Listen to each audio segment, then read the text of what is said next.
Dentro de 2 días, a las 18 horas del miércoles 2 de octubre, concluirá el plazo de inscripción de candidaturas en el Consejo Nacional Electoral. De las 584 listas proclamadas en primarias, apenas 134 se han inscrito para las elecciones del 2025. En el caso de los binomios presidenciales, de los 16 anunciados por los movimientos, solo 6 han culminado el proceso. Se trata de los candidatos de Creo, Centro Democrático, ADN, Sociedad Patriótica, Unidad Popular y el Partido Socialista, quienes aspiran llegar a Carondelet en los próximos comicios. Hoy nos acompaña el doctor Pedro Donoso, experto en comunicación política, director general de ICARE. Doctor Donoso, buenos días, bienvenido a Contacto Directo.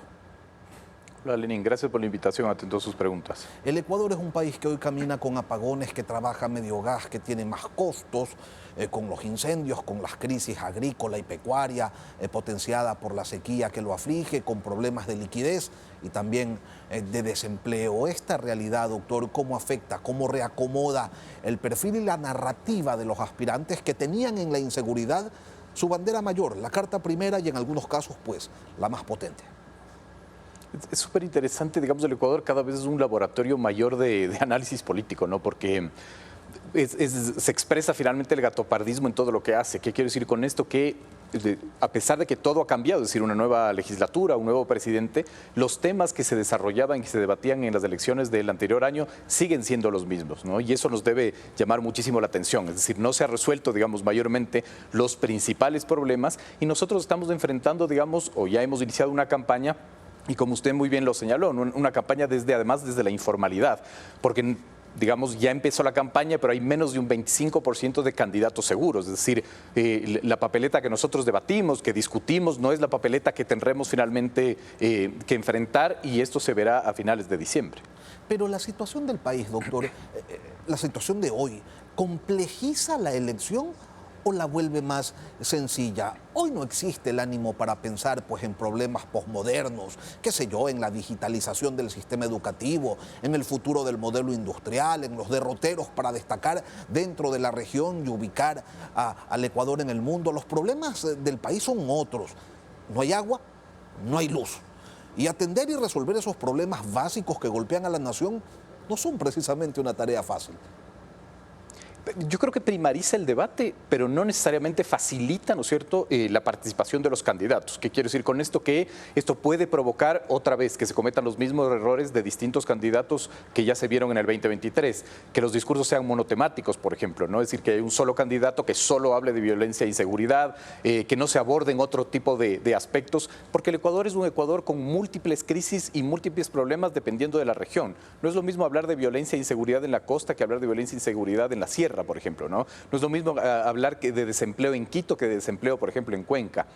Y el problema o los errores que se han cometido finalmente en los procesos eleccionarios o específicamente en el proceso eleccionario del 2023 es ser monotemáticos, por ejemplo, anhelar finalmente al pasado, y errores que, si bien está simplificado el tema, como usted muy bien lo dice, es decir, ya aquí, digamos, los candidatos lo único que pueden hacer es regresar a ver a la pirámide de Maslow y proponer finalmente la resolución de necesidades profundamente básicas. Eso puede complejizar, digamos, la construcción de narrativas e incluso la diferenciación entre los binomios que vayan a estar en la papeleta. Los equipos de campaña y los candidatos deben empezar ya a reconstruirse para ofrecerle al electorado ese perfil más primario, prosaico, si se quiere, doctor. Yo creo que tienen que trabajar mucho en la identidad política, ¿no? Desde ICARE nosotros trabajamos mucho en conceptualizar la importancia de la identidad y esta identidad, digamos, como una construcción de posicionamiento en el imaginario de qué es lo que eres, ¿no es cierto? Cuáles son tus atributos, cuáles son tus rasgos diferenciales, pero sobre todo cuáles son las propuestas financiadas, ¿no es cierto? Es decir, los cómo que tú vas a proponer como candidato, ¿no? Y también creo que los candidatos tienen que regresar a ver al contexto social, al tejido social, digamos, ¿no? Para nosotros es supremamente importante siempre que hacemos análisis de contexto político el pesimismo, el humor social, ¿no? Y de una u otra manera, digamos, estamos viendo que el humor social empieza a estar en los mismos niveles que el 2023. Durante el 2023, Perfiles de Opinión publicaba que el pesimismo en promedio se ubicó por sobre el 90%. Estamos llegando ya a esos niveles. El mismo Perfiles de Opinión nos decía en agosto que estaba ya creciendo al 75% el pesimismo. Ese es un indicador muy importante que si los candidatos no lo atienden, no va a tener los resultados que ellos esperen. ¿Usted esperaría entonces una reconfiguración de la política, de la manera como van a abordar los candidatos la campaña hacia los temas? ¿O quizás preferirán, no sé, hacer una campaña sobre ideas? El candidato de la juventud, el candidato de la esperanza, el candidato de lo etéreo y no necesariamente el que resuelve los problemas puntuales. Creo que son las dos cosas y no me parece que son contrarias, digamos, ¿no? Aquí hay un elemento que es diferenciador de la campaña del 2023, que es del presidente candidato. Y el presidente candidato sí establece una nueva forma de campaña, no solo con relación al electorado, sino con relación a su relación política con otras funciones del Estado. ¿Cómo funcionan las otras funciones del Estado para proteger los intereses del presidente candidato? ¿Cómo funcionan las relaciones de la atención de esas relaciones políticas? Vemos, por ejemplo, el conflicto que tiene el Ejecutivo con los gobiernos autónomos centralizados, por poner un ejemplo, con el legislativo, ¿no? Entonces yo diría que va a haber dos ámbitos de campaña, ¿no es cierto? Esta campaña, digamos, mucho más de la realpolitik, que va a reconfigurar el escenario de las relaciones políticas, y otra que tiene que ver con los candidatos y sus discursos, digamos, como usted muy bien lo dice.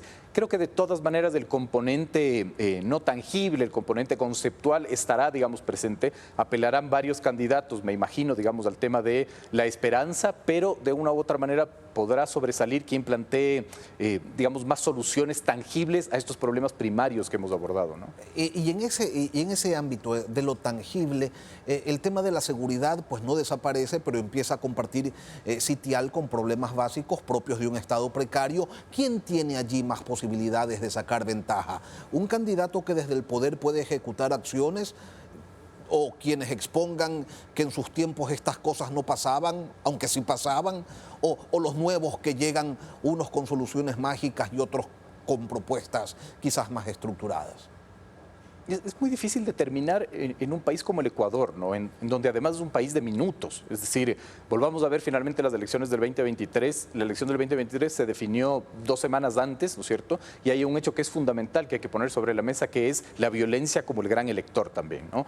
Yo creería que, digamos, tiene la gran ventaja el presidente candidato en tanto y en cuanto, ¿no es cierto?, puede determinar que dar soluciones, puede estar más cercano a la información, digamos, de un presupuesto, etcétera, pero también está sujeto al profundo desgaste y a la no obtención de los resultados. Quienes apelen también, digamos, al pasado, en específico, si hablamos de la Revolución Ciudadana, por ejemplo, tienen que romper finalmente ese gran escollo que tiene de que la población, quizás la clase media, no les vea como una alternativa, digamos, ese es un gran, digamos, porqué que tienen que solucionarlo.